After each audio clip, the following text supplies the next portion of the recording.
A series of questions I have for you tonight. And specifically, this was interesting. I was going to do this today, but I had to. My wife had a very, very important meeting. By the way, she's got some great, great news in terms of some great legislative successes in D.C., which we will tell you about. But I wanted to get to the issue of Piers Morgan and Victor Marx. I think that is fantastic. I have loved the stories of the grift, the con, the freak, the fake televangelist, the kind of the Elmer Gantry, Ernest Angley, the people who use faith and kind of a spiritual quodlibets, taking the notion of the latitudinarian and stretching it perhaps too far. All of this, and how I think that Piers Morgan is demented, but less demented than Victor Marx. Victor Marx is just out of his tree. Out of his tree. And when it comes to out of your tree, I thrive on this. I have studied this my entire life. I love this. So let's sit back, wait for this fun. When I tell you fun, because this is one of the best stories ever. And I've got some stuff for you from interspersing this with serial killers, professional wrestling, third parties, Candace, everything. It is going to be a great, great time. But first, this critical message from our sponsor. Well, midterm elections are coming. Control of Congress is on the line. And if there's one thing financial markets hate, it's uncertainty. Between now and election day, we could see serious volatility in the markets and the economy. And you owe it to yourself and your family to have a plan. And that's where Noble Gold Investments comes in. Listen to me. For more than a decade, Noble Gold Investments has helped Americans like you diversify with physical gold and silver. They make the process absolutely simple, straightforward, and secure. And for America's 250th, Noble Gold is celebrating by sending you a free 10-ounce U.S. independent silver bar when you open a new qualified account. Just mention Lionel. That's Lionel. Call 877-646-5347. That's 877-646-5347. Or visit the special Noble Gold Investments Lionel link below. Election day is coming. Don't let it arrive without a plan. And remember, there's always a risk of investment, and there's no guarantee of any kind. I have loved the bizarre forever. And I realize a lot of times they're not bizarre. They're just, how do I say this? They're normal, but they do some really weird stuff. And we have, as of late, I think, with all due respect, used the term evil, demon, Satan a little too much. Because I think even demons and the Satan would say, nope, that's not us. That's just somebody on their own. You can be evil without the devil. You can just on your own, kind of a freelancer. We also use the word grift and con. Well, not so much con, but everybody's a grifter. Notice this, the grift. And what's the difference between a con and a grift? A con is a deliberate fraud. Someone lies or creates some kind of false story to get your money or your property or trust or cooperation or whatever it is. And they think a fake investment or a phony charity or a bogus contract or forged papers or credentials. The victim is intentionally deceived, right? That's a con. A grift is broader. It usually means making money, of course, gaining influence or extracting benefits through manipulation, opportunism, hype, dubious claim. But a grifter may technically avoid outright fraud while constantly exploiting an audience, or controversy, or cause for personal gain. It's different. A con just says, here it is, I want to sell you this stuff, it's over with. A grift is somebody who kind of wants to, dare I say, seduce you, which is one of the things which people understand. That was one of the hardest parts, which a lot of police had a hard time dealing with when it came to children and the like, because predators are into there are people who go out and they just grab a child, but somebody who wants to act as a long-term pedo, as it were, they want to seduce. CJ Lars said, many thanks for all you do, my friend. Thank you as well. How very, very kind. Very, very kind. Now, here's the story, which is important. I want to understand something here.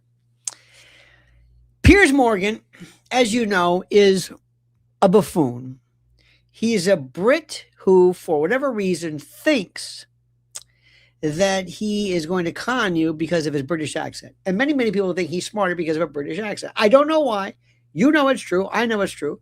But they just believe this. For some reason, they think he's just better, smarter off with a British accent. And what he does is mindless. Absolutely mindless. But a couple of things which are very interesting. First, there was a fellow, and we'll get to this in a moment. First, I want you to hear this.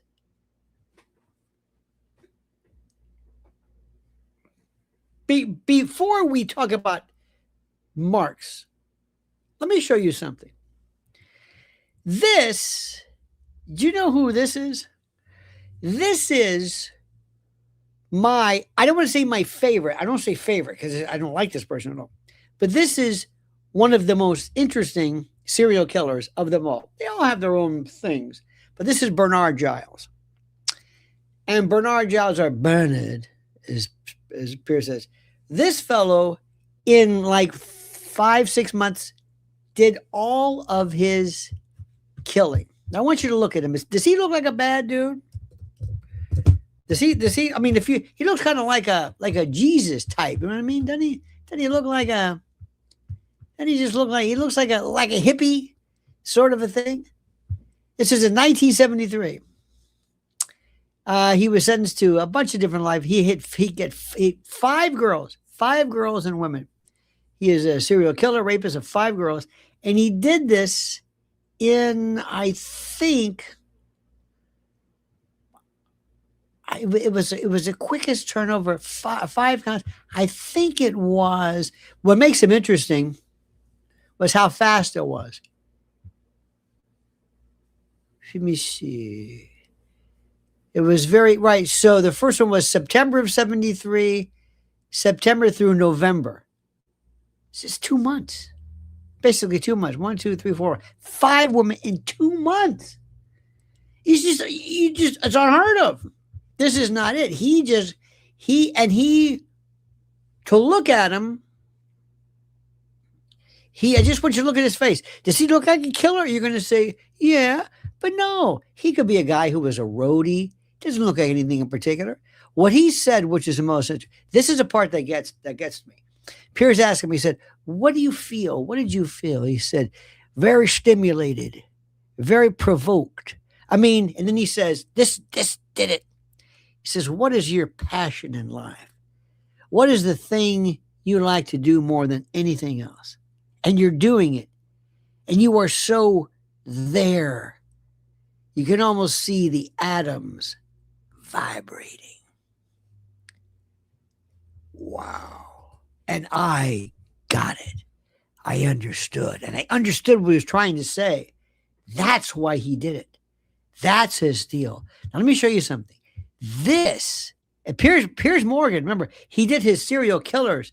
And the reason why I'm telling you this is important. He did his serial killers series. Watch this.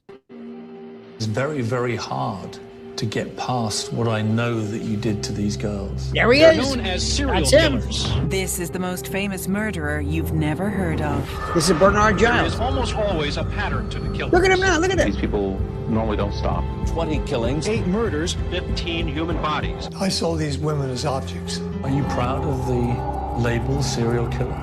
But how did he make Piers fear for his own life? If it had gone the other way, I'd have murdered her. Serial Killers with Piers Morgan, tonight at 9 on Virgin Media 1. Virgin Media 1. Now, why is that important? The reason why that's important was he's interviewed scores scores of serial killers, and he thinks that Victor Marx was the strangest. think about this. Watch this and watch Piers's face. Okay, let's look at this, because Victor Marx is one of the creepiest dudes ever. And he is completely and totally full of shit. And he lies about stuff that's not good. Killing cats when you were a kid. He was forced to cut a head off of a cat. He was forced to kill a man. He doesn't pulling a trigger. It's always somebody pulled a trigger for us. I mean, he's just, come on. Not, like everybody else. Well, I ran and most people embellish, not him. This is his idea of going a little too far. This was it. So anyway, check this out. Okay. I am not an exorcist. Now look at that face. Look at this. First, he's got that smile. He thinks he's pulling, and he was running for governor, whatever the hell he is. He is the creepiest. And Piers looks like, now Piers, remember, talked to Bernard Giles and others.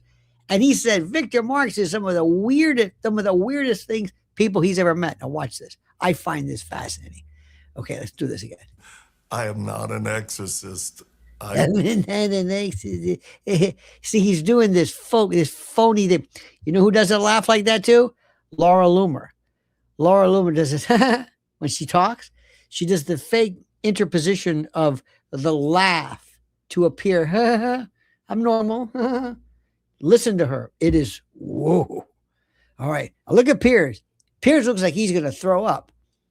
Now remember, serial killers, no problem. Victor Marx, I pray for people, but I am not an exorcist. How would you categorize your role in exorcising demons then? Now, first and foremost, let me just tell you something. Foremost in the history, the theology of the Catholic Church forever has been the notion of the devil and exorcisms. Since the beginning of time. Not every religion has them. Some do, some don't. You may not believe in it, you may do. I don't know. But Pope Leo has 2,000 brand new exorcists that he has enlisted and sent out to around various dioceses, parishes, diocese in particular, because they said this is such a problem. So it's a very, very serious thing. They go through a lot of training to try to differentiate theoretically between somebody who's mentally ill and somebody who is indeed possessed by the devil. And how you can tell the two, I have no idea. Now, this guy backtracks. He makes a story like about the cat and he killed a man, and then he says, well, because he is full of shit. Now let's watch. Well, it's not exercising, it's having authority over them. I'm not exercising. I have authority. I have authority over a demon. Now, you see, demons are not pushovers. You just can't get out the garlic and go like this and they're gone. You know what I mean? They tend to be a little resilient. So this guy has dominion. You know why? Because he's a tough guy. He's a Marine. And he's one of these people. He's one of the usual tactical, schmactical, testicle types, where they're guns and the whole bit. So anyway. And as a born-again Christian, surrendered my life to Christ while I was in the Marine Corps. He surrendered his life to Christ in the Marine Corps. I got to get that in. Back in 1986, I received, like any Christian who yields himself, the power of God's Spirit, and I believe the truth of God's word, that he has given us all authority over the demonic. Now, again, let me just tell you something. I don't want to speak up on behalf of the of the demonic, but he's giving him a little short shrift here. These are not pushovers. Demons, Satan, Lucifer, the whole bit, the fallen angels, the demons. These are not they just don't come in and here's this Marine and it goes, ooh, when he does, the garlic cloves in the water. It doesn't work like that. Sometimes they get him confused with Dracula. So Piers, again, looks like he's about to throw up because he's looking at this, listen to this bullshit artist. And I think he also does a disservice to the notion of demonology and the notion of evil. So I simply pray for people who have struggles. But like I've told other interviewers, you know, the catchphrase exorcist, a Catholic priest wouldn't call me an exorcist. I think they're the only ones that can carry that title. Now, you see what I'm saying? Is this? Now, Perez Hilton will talk about this. Perez Hilton has demons. We'll get to that in a moment, okay? We'll get to that in a moment. The 2023 podcast, you recounted a story where your dog apparently sensed a demonic presence near a swimming pool, prompting you to step in and cast out 5 demons from a woman. Is that true? Okay. All right.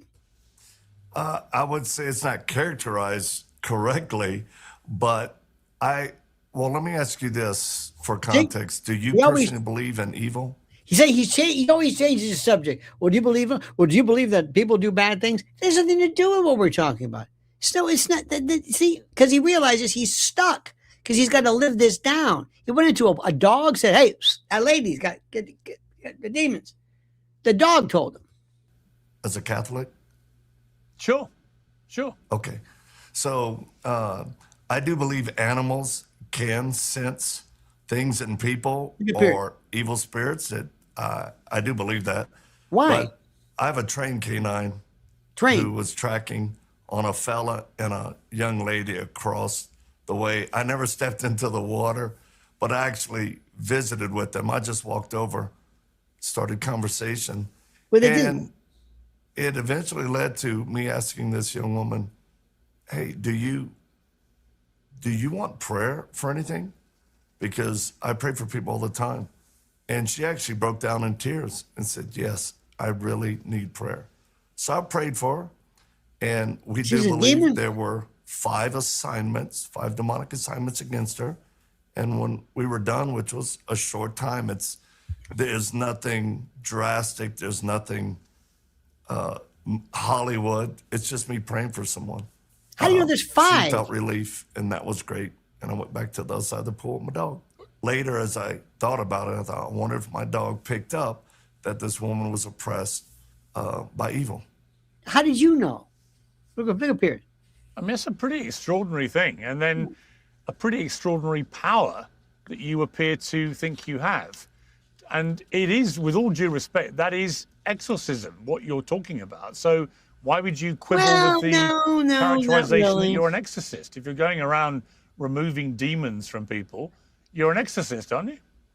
Well, I think it's semantics, but in the way of removing demons from inside of a person, I don't do that. I deal with people who are oppressed, and there's a significant difference. He backtracks. That's not what he said. Has a demon inside of them, which would be called possession. I don't deal with that. I deal with demonic influences that oppress people. Influences. You see, listen. Let's start off with something here. Number 1, you will talk to people who never study, never give this any kind of a thought, but they will just sort of feel. They'll say things. And they will say, and I've asked him before, so what exactly? Because I like to say, let me learn about what the church says about exorcism. And even within the Catholic Church, a lot of people, even then, it's like, well, there's this conservative form of it, and there's this more of a, well, in the 60s and 70s, there was a group called the Charismatics. And even within the Catholic Church, they didn't like that because that was too hellfire and brimstone. Opus Dei or Dei would have these metal, like almost wire devices they would use and squeeze between their legs to feel the pain, to constantly remind themselves of the pain of the crucifixion. Other people in the church said, this is crazy. Other people said, it's not crazy at all. Well, yes, it is. No, it's not. So there's this range. So you've got to figure out, what am I okay with? And most people will pay short shrift just to this idea of this thing that we call evil. Now, if you believe or don't believe either in devils, demons, Satan, possession, I can't help you. I can't make you believe, make you not believe. I can't. It's like if you love someone, I can't talk you out of it unless I give you false information. They were cheating on you or something, but I can't. So I've always learned in my life, let people go and people will say things. And if you ever ask them, what do you mean? Somebody said before, dogs can see dead people. Now, what do you mean? Maybe spirits, maybe a ghost, maybe whatever. I don't know. And you ask them, how do you know a dog can see dead people? You ever ask a dog? I'm not trying to be corny here. How do you know? Maybe sometimes they react. Maybe you think. Maybe you saw something simultaneous to the dog. Different people. But if somebody ever tells you that, you're not going to talk to them out of it. You're not going to tell them, I don't think so. Because first of all, how do I know that a dog can't see dead people? How do I know that? You have to start off with the ability of it. You don't know anything. So if somebody says that they believe something, then you say, well, why do you believe it? You believe it, you hope, you think, you're inclined. I don't know. I think very much that there very well could be something that you might call a ghost by virtue of what so many people have said throughout millennia. Not just now, but they've said this. Now, when a lot of people say this, not everybody sees a ghost, but I do believe that these people are telling the truth. I believe they saw this. We could argue, well, did they see this? And some people love to always be the skeptic. So always balance it out. Start off with the premise. How do you know what you know? Sometimes we don't really know anything. We just have a belief. And we're getting more and more into this word called evil. And evil is so, if you look at the notion of this word, this incredible story, this idea of, what is evil? What is evil versus bad? When is something just somebody doing something wrong versus somebody exhibiting evil? When does just bad behavior elevate itself to evil? And is evil a synonym just for bad stuff? What does that word even mean? What's the derivation? Why is it so popular today? More than ever, I've never heard more people use the word evil and the sense of satanic, because for whatever it's worth, and I think it's important to realize this, they're saying this. The way the word has always been defined is evil is one of those words that people use constantly and define very rarely. We don't define words. It's not simply a synonym for bad. At the most basic level, evil, which is what this is. Bad means undesirable, harmful, incompetent, unpleasant, morally wrong. A bad decision can be foolish. A bad driver can be careless. A bad policy can produce terrible consequences without anybody intending those consequences. Evil normally carries a much heavier moral judgment. What's that? Oh, good. It suggests profound wrongdoing involving cruelty, deliberate harm. That's Bernard Giles. Radical indifference to suffering, sadism, or the intentional destruction of something fundamentally human. That is what we're sort of talking about. Not bad. A useful distinction, they say, between the words is it's a wrongdoing violates a moral rule, but evil represents an extreme corruption of moral purpose or the regard for others. Somebody who lies to avoid embarrassment has done something wrong. That's just a lie. Maybe it's a fib. But someone who systematically lies in order to destroy an innocent person, to take pleasure in the destruction, there's a certain degree of sadism here, and who knowingly continues despite the suffering, begins to approach what we normally call evil. Intent is critical also. Intent matters enormously, although the consequences as well. Negligence can kill somebody without being evil. Recklessness can become, monstrous without necessarily involving hatred. But torture for pleasure, genocide, deliberate cruelty towards helpless people, intentionally destroying innocent lives, this is where we go. This is what we're looking at. And be very careful with the word. Don't abuse it. Don't dilute it. Save it. Savor it. It's a very important concept. If you say everything is evil and everything is demonic and everything is, you ruin it. You dilute it. Sometimes people do stupid things and bad things for, I don't say not innocent reasons, but not as notorious a reasons. In the case of serial killing, there isn't anyone who enjoys, or put it this way, serial killers very rarely involve themselves in shooting. You remember the DC snipers, Malvo or whatever? There was Son of Sam. Son of Sam was a different story because he might have been forced to do that because of satanic groups and the like, but which nobody talks about.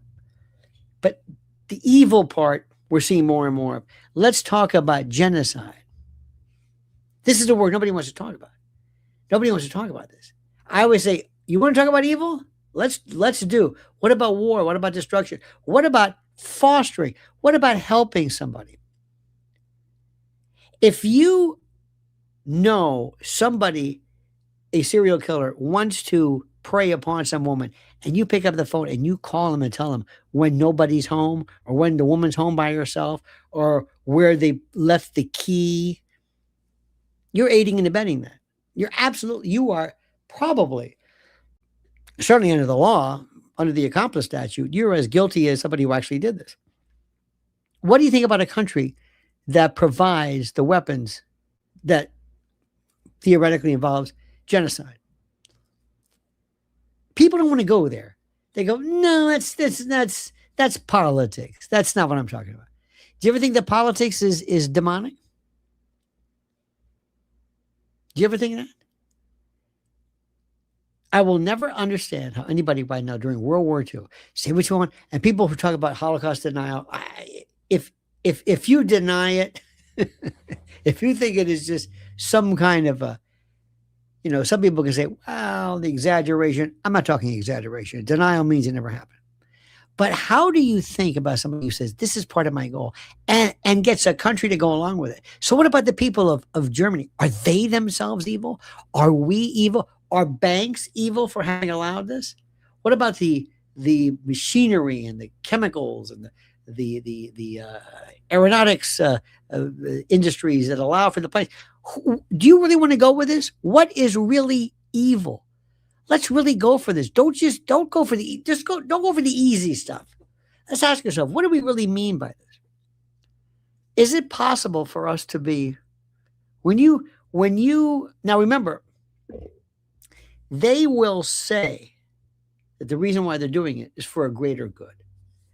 The reason why we dropped the bomb was not to merely kill people, but it was to stop Japanese invasion, or it was to stop a war, or to save lives. That's what they do. That's called kind of not moral equivalency, but they always have some reason for it. There's some reason why they involve themselves in it. For some particular reason, I don't know, but that's kind of what they do. Okay, fine. All right. But what we're seeing right now is so horrible. And I don't even know why nobody's talking about it. Why? When Lindsey Graham used to go in there, and I want you to go to Israel, and I want you to go to Gaza, and you just annihilate them. Annihilate them. Is that evil? Well, men, women, children, annihilate them. Lady G, remember him? The spin tree, the twink. He said that repeatedly. And Sean Hannity, who was a Christian and, everybody loved, had him on his show all the time, like he was nothing. And they had, when he died, they made it like he was just the greatest thing that ever lived. And he basically said, wipe him out, destroy him, kill him. Anybody want to talk about that? Is that evil? Now, Bernard Giles is evil. Serial killers, by virtue of what they're doing, they're saying, oh, no, I am targeting somebody. I want to snuff. I don't want to go too much into the specifics, but they want to absorb you. They want to consume you. They want to ruin. They're sadistic. They enjoy the pain, the shock, the horror.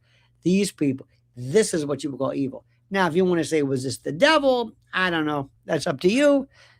I'm not in a position to argue one way or the other. But what about this? What about this world we live in? We talk so much shite about evil, but we never really address it. We just talk about it, but we love to say it. The word is grift. It's a big word. Evil, and everything is satanic. Everything.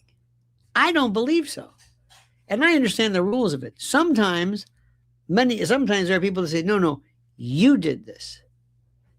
And when God gave you free will, it wasn't necessarily to allow the devil to move in. No, you did this on your own. You did it, inspired by whatever it is. You inspired yourself.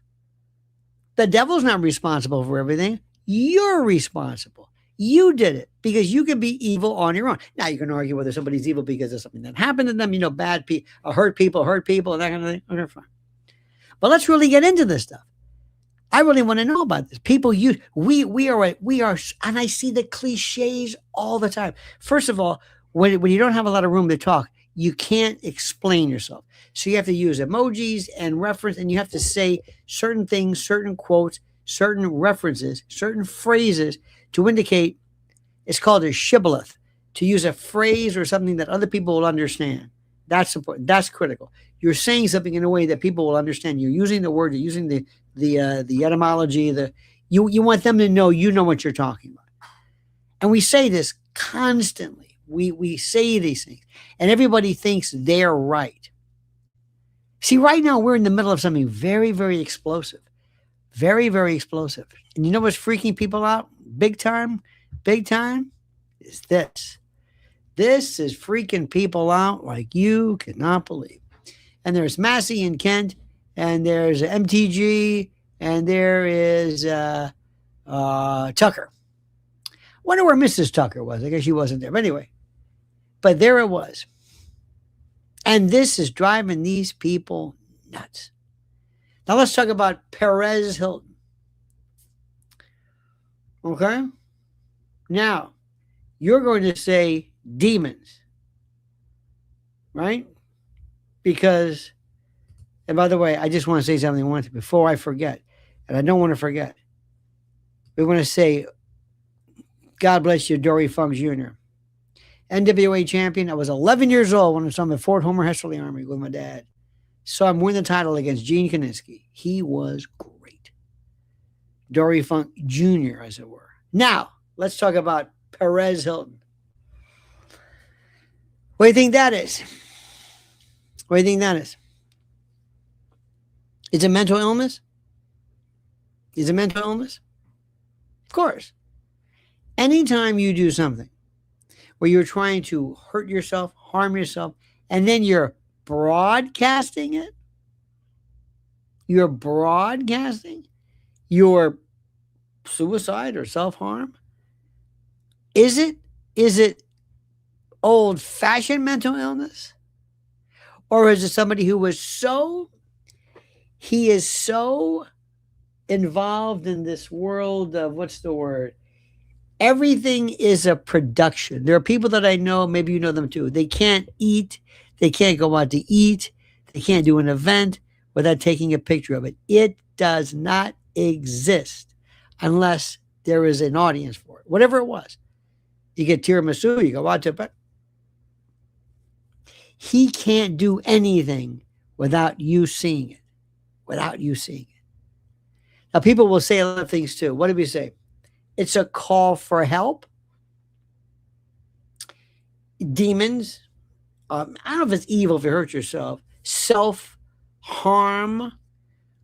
When people hurt themselves, when young girls in particular, men too, but girls to an extent, when they cut themselves, when sometimes they would hurt themselves, they would pull hair and do things that just to hurt themselves. Why do you think that mechanism is? If you were a psychiatrist, or you're the intake at a crisis center and somebody brings these people in, what are you going to say? Well, they're evil. Let me go to the DSM-5 and look up evil, self-harm, demons. No, we need to explain a little bit of the mechanism. What is it? What is it? Here's another word too. Narcissistic. Words used constantly incorrectly. Constantly. Same way as communist. Communist, narcissistic. That's another one too. Oh, psychopath. No, they're all wrong. No. Narcissist is not somebody, believe it or not, sometimes the narcissist would do nothing to harm themselves. Nothing. Are you kidding? To hurt themselves? You maybe, but not them. You see, people just say things. We live in a world of bumper stickers. The same way when it comes to faith, politics, life, we just say things. We're a series of truisms. We just spout these things, and it's a very complicated issue. And I love complex. And people do not want to sit there and say, I don't know. Let me see. The first thing is, if you don't talk to somebody, number one, whenever somebody wants self-harm, there is a life force in you. There is a spirit, to use a word. I'm not sure what the word is, but you will fight for your life no matter what. You can be told you have the worst disease and there's no way you're going to make it, and you say, I'm going to fight, and you do, and you want treatment, and because you are not ready to go. And it's natural. It's a natural thing. There are some things that, for example, a mother abandoning their children, very unnatural. Very unnatural. Somebody self-harm, very unnatural. But sometimes when things get so bad, that's the only way out. And if you think about what it is, how do you explain the only way out? First, you always have to understand, if anybody's ever thinking about this, you have to always make sure that people have somebody to talk to. You must do this. You have to do this. You have to do this. And this is what's so critical. And the reason why people have to understand, which is so critical. 988, by the way, remember this 988. If ever you have anybody that you know, anybody that you who is talking about self-harm or the like, or you yourself, 988. You have to talk to somebody, because at the moment you're in this fugue, it sometimes can feel that is the only way out, and that is a complete reversal of this natural instinct to protect yourself. It's really serious. Somebody said it once best this way.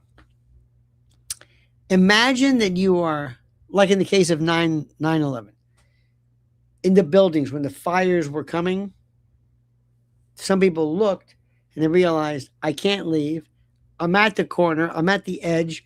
We've opened the windows. I'm literally standing at the edge. here comes the fire, and they jump, not because it's not self-harm, but to avoid this, anything to avoid this horror, this damage. That's what these people think. They think that this particular activity prevents them from something that's even worse. And that doesn't make any sense to you. People always say that anybody who's involved in this are crazy. People are crazy. Paris Hilton is crazy. Well, he might be crazy acting. He might be delusional. He might be under the influence of drugs. He might be bipolar. He may be a lot of things. But the idea itself of people who sometimes want to exit the theater, so to speak, they're not crazy. It's not crazy. It's a despondency that I don't think people can I don't think people can understand it. And unless you've seen this, have you ever, I don't want to ask any questions here, but I'm sure many of you many more than ever, have experienced what it is to be depressed. Depression is something that nobody understands if you're not in it. If you've never had it, never seen it, you'll think, will you get off your ass and stop this belly aching? Come on, life's tough. Go out and run. Come on, go to the park. Get outside. Come on, it's just like, you don't get it, do you? That's the answer. Come on, let's go bowling. Let's go to a movie. That's one of the elements of depression is anhedonia. When it's the opposite of hedonism, you do things that you don't do what you normally like to do. It's a complicated issue, but people don't want to do that because they don't have a lot of time. You don't have a lot of room to write in these very small little social media things. And somebody said, as was said before, narcissistic. They said narcissistic. Narcissism. Can you believe this? Narcissism. And again, it's that word. It's like, why? Because we're experts on everything. We just throw these words out. Narcissism, communism, psychopathy, psychopath. Is it no. Now there are also some people, believe it or not, and this is really interesting. A friend of mine was in psychiatry, still, maybe retired. And I said, what do you call, there's a DSM-5, the Diagnostic Statistical Manual, I think it's 5, it's the latest one. And it started off as this very simple shortcut for people working in emergency rooms to call certain behaviors. They had to write down something. They didn't know what it was. They had to give a name for it. This, depression. And they came up with, it was just maybe a couple of pages. Nothing big, just kind of generic. Now there's 10,000, I don't know how many different oppositional disorder, kids who are basically a pain in the ass. There's a name for that. There's a name for everything. Pretty much. And with that came the idea that everything's got a name. Well, sometimes it doesn't. So I said, is there something called royally? And my friend said, absolutely. There are some people who are a combination of substance abuse, depression, mental illness, floating mental illness, bipolar, borderline, antisocial behavior. I mean, you name it. There isn't even a name for it. Plus substance abuse, plus drug abuse, plus the rewiring of the brain over a long period of time, plus maybe some organic issues. And there's nothing more interesting than schizophrenia because there's nothing physical there. That's all software, not hardware. So what I'm saying is, do you feel, maybe I've led a little bit to an appreciation for this. If somebody says, can you be too normal? How about this? Can you be normal? Can you be normal? What does normal mean? Anybody here normal? Who's normal? Anybody? What does that mean? What does normal mean? If you are without pathology, if you are not suffering from something, if you're going to work and doing your thing, if you don't exhibit anything, you're not getting arrested, you're not losing your job, you're just, you're normal. Some people are weird, you might be quiet, but you're within that normal range. I mean, it means normal means basically not abnormal. So I don't even know what that one means. But going back to this, what I really fear more than anything else is that with this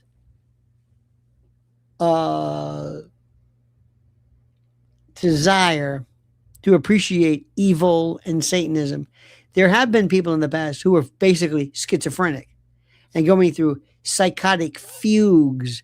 And somebody said, oh, this is the devil. And it's like, it wasn't the devil. It was psychosis. It was a very, very serious event.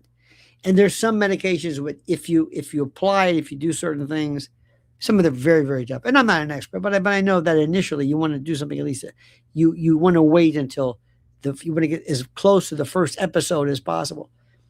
And if you think, oh, no, he was making noises. He is speaking in tongues, glossolalia, where you're just saying things. And remember when that woman, what was that crazy? Not crazy. She's a woman who was, she was the evangelist whose husband was with Journey. And she said, umpakalakataka, umpakatika, umpakawaka. It was that Tarzan African, remember that? Ungawa. Ungawa was a big one. Otuno, Odokonooko. That's American Indian. But she was speaking tongues. It's like, you got to be kidding me. They didn't put a hook on her and drag her off. Jimmy Swaggart used to speak in tongue, glossolalia. It's always bad African. Now, is that a con or a grift? Have you ever seen somebody who was in a religious con? Have you ever seen this before? Have you ever been to a faith healer? Do you believe in faith healing? Do you believe in fake faith healing? Do you believe that the grift, the con, has been with us forever, where there's somebody in the audience? Do you remember when people who were listening to folks who wanted to hear God's intervention, they would put people in the audience and they would have microphones above them, and the microphones would pick up what they were saying. And then later on, they would say, go to this person. In fact, one guy had his wife would talk into this little earpiece, and he would know because they were making all these notes before, because they were listening to what they were saying and why they were there. And so there have been cons since the beginning of time. Benny Hinn, Ernest Angley, one would say, who wanted to, that he was somehow the conduit of Jesus, and people who were so desperate. Do you think that's their cons? Absolutely. Are all cons? No. We had a nun in our school who was an Irish nun, and she was very, very famous, supposedly for being a faith healer. So they said. Never saw her in action, but they were, and the church then didn't particularly care for that, because that seemed too Protestant-like. But there are cons. Absolutely. And there are people who are up there. Do you believe that Joel Osteen is a con? Do you believe that the Pope is a con? What is a con? What is somebody? Do you believe this? Do you believe that there are people out there who are trying to basically use your need for whatever, and they will tell you whatever they want, whatever you want to hear. They will do it to get you to pay for them, to buy their prayer clause, to put their donations in the plate. I don't know the first thing about Joel Osteen. I don't know what it is, but I just immediately, every hair in my, I've seen this before. I have. Now, there are some folks who are and have been the preacher who basically, they're not faith healers, they're just the pastor. And sometimes they will basically be screwing everything that moves in the congregation. And I thought to myself, well, that certainly doesn't seem to comport with the Word of God. Does that mean that the Holy Word isn't true? No. But I think there are some people who have done that, which is a whole nother story. I don't believe. Let me ask you something. If you are a Christian and you meet somebody who is a Jew or who is a Muslim, are they wrong? Are they wrong? You must believe they're wrong. If you're a Christian and you have accepted Jesus Christ as your personal Savior, do you believe that anybody else who is not a Christian is wrong? Do you? Do you believe that they are wrong? That they're erroneous? And they're going to think you're wrong too. It's one of the most fascinating subjects to hear people say, you were raised in Damascus, you're most probably Muslim. You were raised in Cleveland, you're most probably Christian. And you were from an Eastern European country, you're more likely to be Jewish, or maybe, or maybe in this country. So that's what it was. It was where you were born. Not that that's where the truth was, but that's where you were born. Well, if they're not wrong, then what's the point of you believing what you're doing? If they're not wrong, then what's the point? What happened? When they say you must believe, because if you don't, when you upon meeting your maker and you are not born again, you will never enjoy the everlasting, life or heaven or whatever. Well, all those other people aren't apparently going to be there. And of course, the atheists and the ones, by the way, who predated Christ. See, this is nobody wants to get into it, but I do. That always fascinates me. Are they wrong? How can they be so wrong? Look at all this architecture. Look at this devotion. Look at all this, and they're wrong, and they don't know they're wrong. Should we tell them they're wrong? And they want to tell us we're wrong. I mean, it's. They always say don't talk about religion or politics. Religion is the most phenomenally fascinating thing. And what we're doing right now is just this evening, I want to tell you that there are people who believe in all kinds of stuff. They're like this Victor Marx. I don't believe him for a moment. And when somebody constantly refers to themselves as they were born again and they were accepted this and the Jesus and the demons or whatever, come on. We all have an internal sense of what's right and what's wrong. So my friends, think about that. I just want to get back with you. I find this subject, especially serial killing and Piers Morgan, to be utterly fascinating. I thank you so much for being a part of this. Please come back again. Let's do it tomorrow. Remember, please like the video, subscribe to the channel, hit that little bell so you're notified of live streams and new videos. And until we meet again, remember, the monkey's dead. The show's over. Sue ya. Dad.